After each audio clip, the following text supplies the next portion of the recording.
Welcome back to another episode of Behind Our Lens. I'm Stef. And I'm Jess. And today we're going to be talking about Taylor Swift, the Eras Tour in Europe, Alex Warren, The Idea of You screening, and Gracie Abrams in Toronto. Let's get into it. It's been crazy.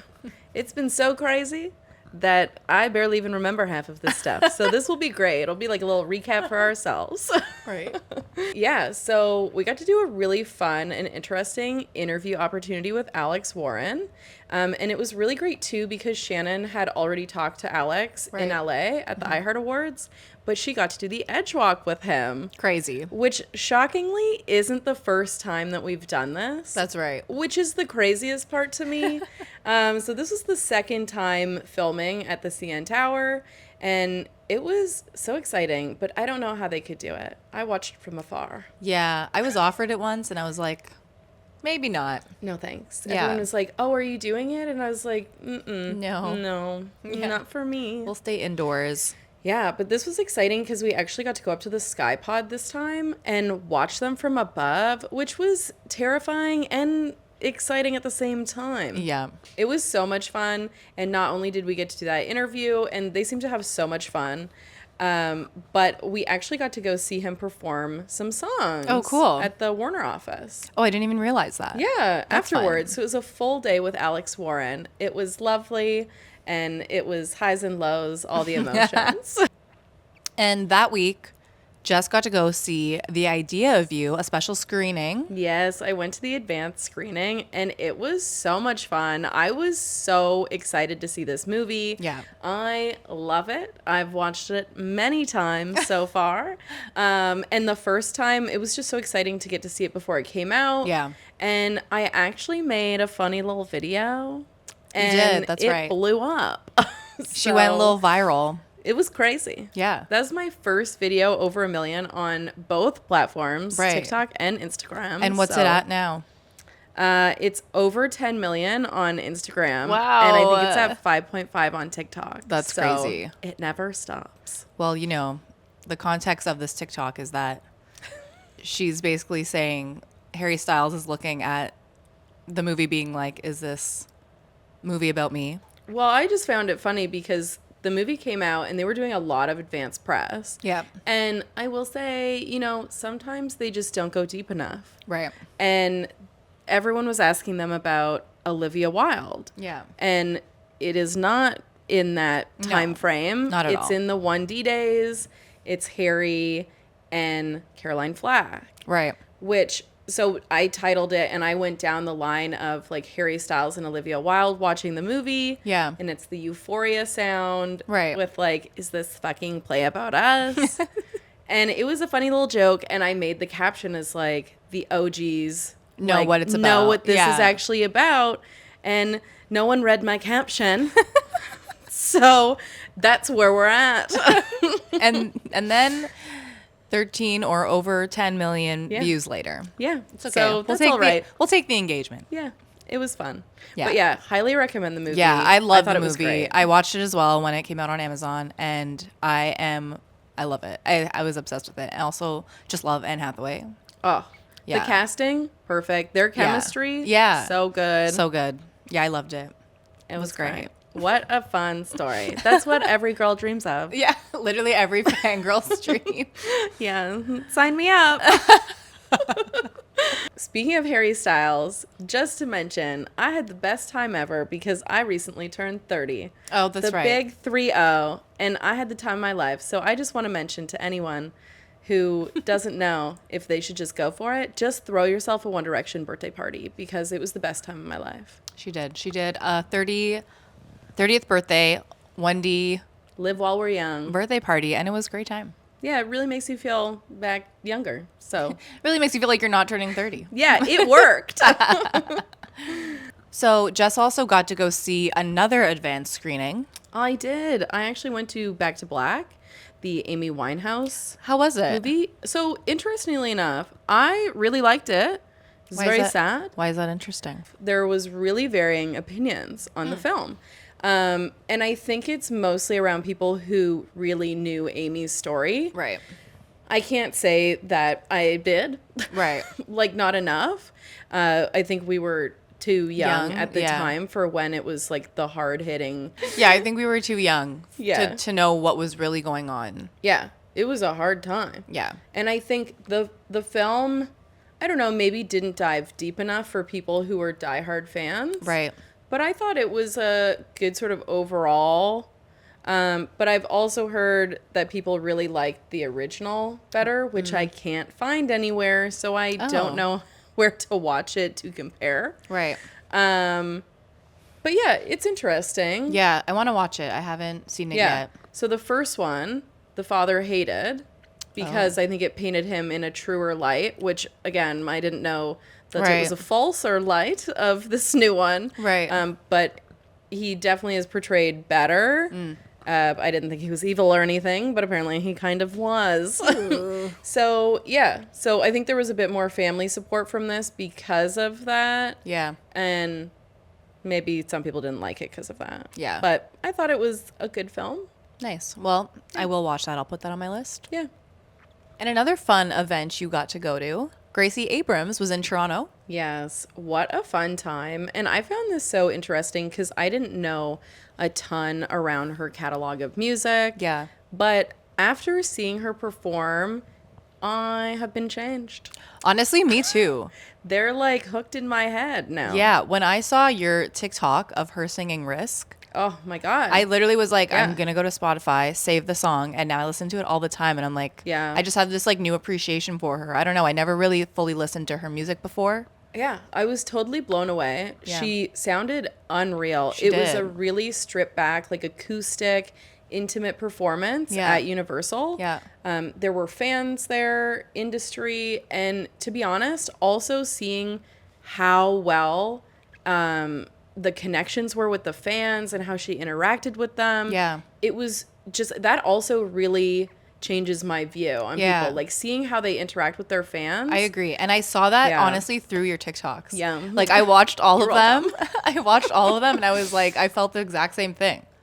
Yeah. Yeah. I think she has such a strong fan base because of that. I actually had a fan reach out who was like, No way. did you happen to get, she like passed me a guitar pick. Oh, cute. And I was like, let me check. And I did catch Aw, it. And so I sent cute. it to her and I was like, just, it's so amazing to see her fan base and how she treats them. And it was Yeah. really, really nice. Yeah, it looked awesome. I'm so mad I missed that. Yeah. She also performed Close to You. Yeah. Which is crazy because that song like wasn't even supposed to come out. Yeah. And then literally because of the demand from TikTok and it blowing up on there as like an unreleased clip. Yeah, now it's out. Now it's out. And Yeah. it's literally Such a good song. Yeah, it's Yeah. so good. Yeah. So no, I was really, really excited about that one. Yeah. And we even got to interview her. How was that? It was great. It's gonna come out around the album launch. Nice. So really exciting. Yeah. And again, she was super lovely. Oh, that's great to She's such a hear. little fashionista. Like she always Yeah. looks great. She does. So yeah, it was a really fun time. Yeah, that's so great to hear. I'm really glad that all got to happen. I'm really sad I wasn't there though. I know. I would have loved it. I would have loved it, but I was somewhere else. Yeah, somewhere really exciting. I was off gallivanting in Europe, and I got to go see Taylor Swift. Oh my God. Yeah. I feel. How shocked were you about how excited everyone else was for you to be there? Oh my gosh. Honestly, yeah. So like, I was in Europe for 2 weeks, and the last day of my trip was the concert, which was like also the best way just to end my whole trip, because I was never sad that I was getting closer to the end, because I was like, I'm gonna go see Taylor Swift. So I was just like super excited Totally. the whole time.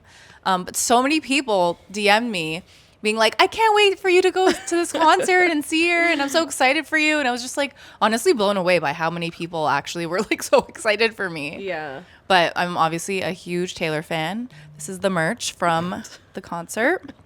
And it was a life-changing experience. Yeah.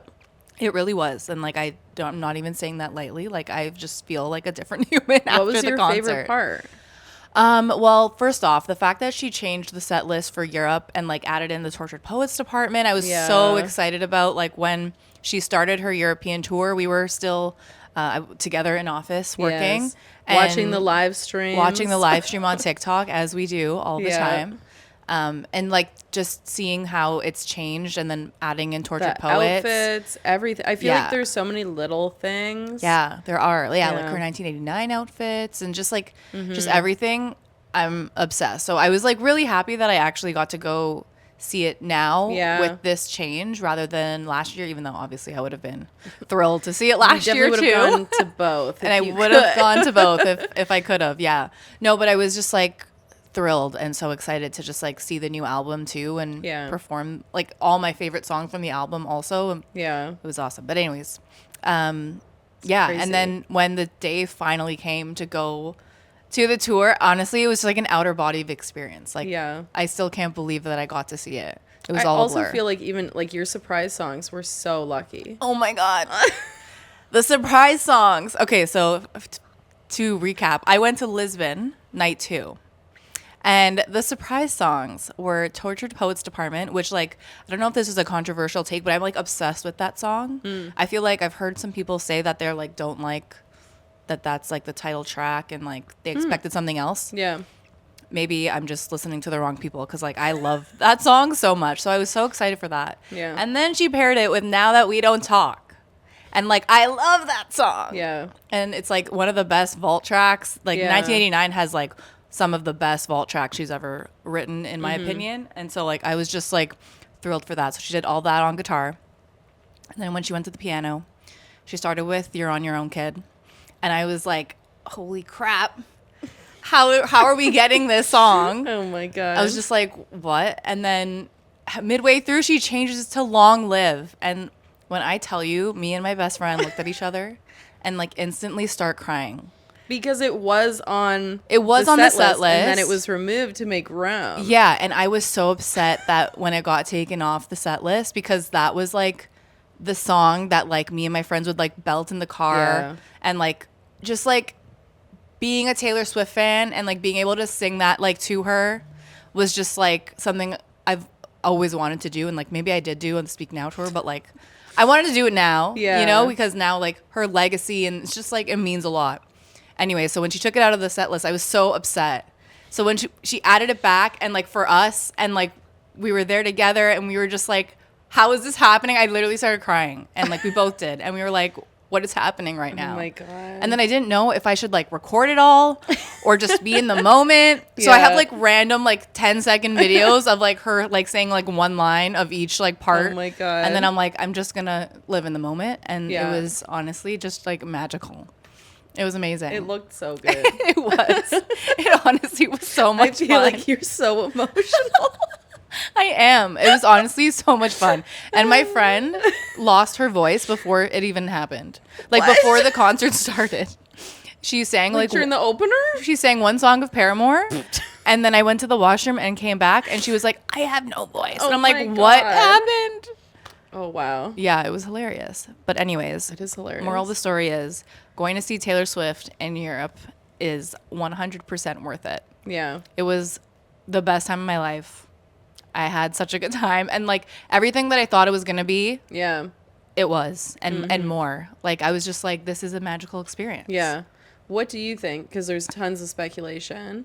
Do you think by the time she's coming for the Toronto shows that there will be any other adjustments?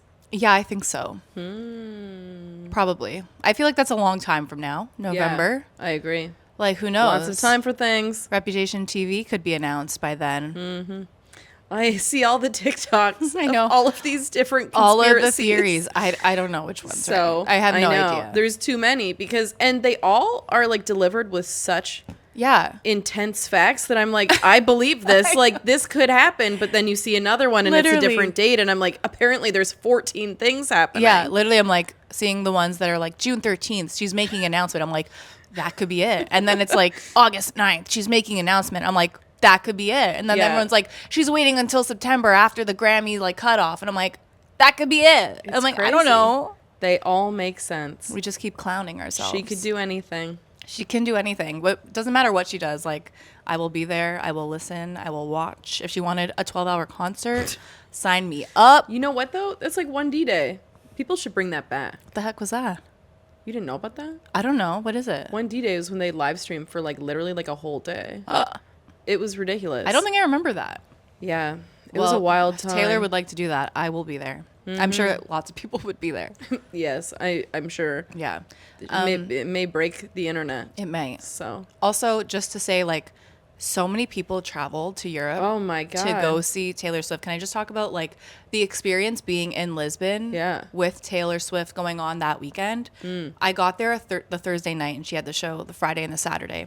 And Thursday night at the airport, after getting there, like, where you go get, like, taxis and Ubers, was just, like, packed with, like, groups of girls in Taylor Swift merch. There were so many girls there in, like, Taylor Swift outfits already, and I was just, like, landed off the plane. I'm like, this is incredible. I'm like, this is my Super Bowl. This is amazing. Were so many Canadians. So many Canadians. On my flight back, I took an Air Canada flight home to Toronto on the Sunday. Yeah. And I'm not even kidding you. Probably 75% of my flight was Taylor Swift fans. That the flight attendant came on and was like, you know, welcome to Air Canada, but also welcome to our Taylor Swift fans. And the whole plane, the whole plane was like, oh my God. It was so loud. There was so many fans. That's it was incredible. Wild. Yeah. And on the way to the concert, our cab driver said that he already drove people to the concert from Indonesia. People came from to go see her, San Diego, like different parts of California. Like a lot of Canadians, like so many people traveled to see her. Wow. It's honestly, it was so cool just being there the whole weekend, like walking around Lisbon, just seeing random people in Taylor Swift merch. I was inside like a restaurant and there was like a girl a few rows down, like with her partner. And I was wearing like friendship bracelets the whole weekend basically. And you could see like, we just like looking at each other like, we know like why we're here. Yeah. And it was awesome. Honestly, it was so cool. I would love to do that again. It was like, I can't replace that weekend. It was like the best weekend ever. Well, everyone's doing that because the tickets are insane here. Yeah. So I'd just like to say again, which we've said before, someone needs to do something about all of this crap. Honestly, it's ridiculous. Like, I'm going to be very transparent about prices here. Yeah. My Lisbon prices were 380 euros a ticket, and that's for a VIP. So it's a good seat. You get some merch with it, which came out to like 590 Canadian. Yeah. And first off, I can't even get into Ticketmaster to see what a normal price ticket would be for Taylor Swift. So if we're talking resale, there's nothing under $1,500. So I've saved myself $1,000. That's like a $300 ticket, which is a crime. Yeah, and you're probably in the nosebleeds, to be honest. That's what I mean. Like, you're at the back of the Rogers Center, and no offense, but that's not good sound either. Oh my gosh, you're paying that much for nothing. Yeah, and it's just like, it's honestly ridiculous what the North American prices are accustomed to, I guess. Like, it's so unfair. We need laws. Yeah. We need help. We need something. I think somebody get in there. Like Ticketmaster and the scalpers, I think, are just like in cahoots together. They are. Because it's like ridiculous. Yeah. They're all like working together, and there's so much stuff going around with that. Yeah. Where we just need actual laws in place. It shouldn't just be them all they're doing is getting all this money. Yeah. And that's it. And then just like rinsing us out like to dry. Like it's unfair, and it's like really sad because just seeing how much fun everyone had in Europe, I was like, you know, there's so many like OG fans that I know that aren't able to go to the Toronto concerts, myself included currently. And absolutely I'm ridiculous. Like, you know, it just like sucks because we're like, we'd love to go see her obviously on this like big tour, like people who haven't seen her before or have like, it's just really unfair. I feel like when you see all these tickets just like scattered on like StubHub that are like ridiculous prices when they can just be given to like true fans. And like every random realtor in business doing Taylor Swift giveaways. Literally. I'm sorry, but that doesn't make me want to be involved with your company at all. Exactly. I've seen so many of those, and it's like what? Like, are you A, did you get these tickets? B, did you just buy them on StubHub and now you're using them as a giveaway? Yeah. Like either way, it sucks, and it's so unfair, and something needs to change. Yeah. Artists do this for their fans to be able to experience their art from them. Yeah. And their fans aren't getting to. And I just think something is wrong. Yeah, something needs to change. 100%. Yeah. But moral of the story is I had a great time in Lisbon. Yay. Taylor Swift. And I am so excited for anyone going to see any any Taylor Swift concert, but like any of the Europe concerts, if you could like fly there with your friend, like it's what a time it was. Well, I'm so glad that you had the best time ever. I had the most fun watching everything that you were posting. Thank you so much. Stay tuned for so much more to come. It has been busy. And it's just going to get busier. Follow us at Behind Your Lens Pod on all socials. Bye. See ya.